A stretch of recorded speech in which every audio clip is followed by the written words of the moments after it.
Mr. Curbelo. Mr. Chairman, thank you very much for holding this hearing. I think you always hear politicians talk about the middle class, and indeed the middle class is important. It's the engine of the American economy, but that's also where most of the votes happen to be. In poor communities, there aren't as many votes, yet we're here because you care about this issue, Mr. Chairman. We care about this issue, and certainly our witnesses do, so I thank you all for coming.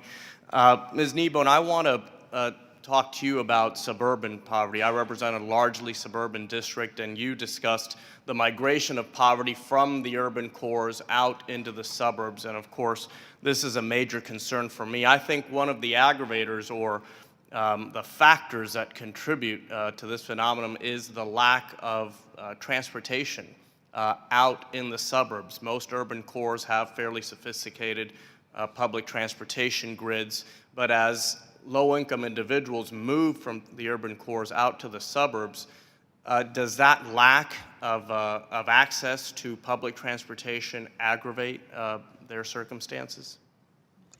That's a real challenge for suburban communities across the country, particularly for the poor residents, because as both jobs have shifted away from downtown and poverty has grown more in suburbs, those aren't often happening in the same places. So the distance between where jobs are located and where poor people can afford to live has grown. And we've seen the number of nearby jobs for poor residents fall across the country in urban, suburban, and rural communities.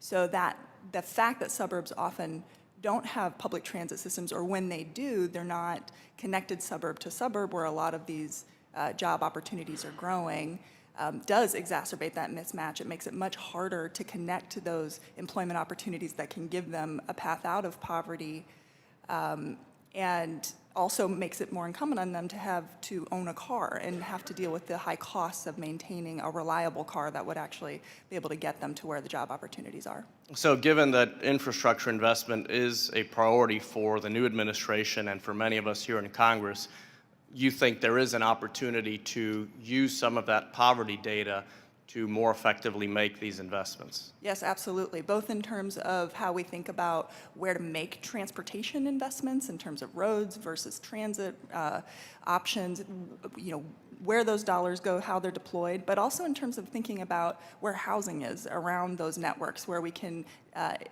take advantage of density around those transit hubs to increase access to opportunity both through affordable housing and through transportation. Thank you. Dr. Partridge, I should get you on the record about the great theft of 2003 when the Ohio State University robbed the University of Miami of a college football championship. By the way, Mr. Chairman, the year before we defeated Nebraska in Pasadena, but let's set that aside because there's very little time. I do want to ask you about education. And we have built this idea in our society that every young person has to go get a four-year degree at a traditional university like the Ohio State University, like the University of Miami. And in many ways, our tax code supports that idea. Do you think that the lack of an acknowledgement of the diverse paths that there are to success, to getting educated, to acquiring the skills needed to obtain a quality job, that the lack of recognition is aggravating poverty in a lot of communities? Thank you for the question. In some cases, yes, that there's a segment of the high school population that just is unaware of the opportunities. And you're right, many high school curriculums look like a pre-college training program, and so there's fewer of those opportunities. I think besides curriculum reform and providing better information to students, that's one of the things that the economists found. If you give the students information, they'll make better decisions.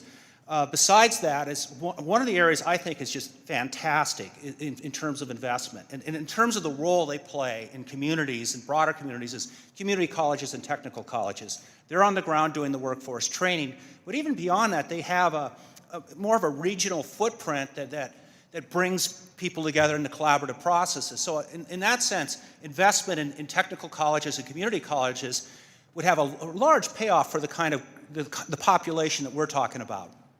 Okay, thank you very much. I'll yield back the balance of my time.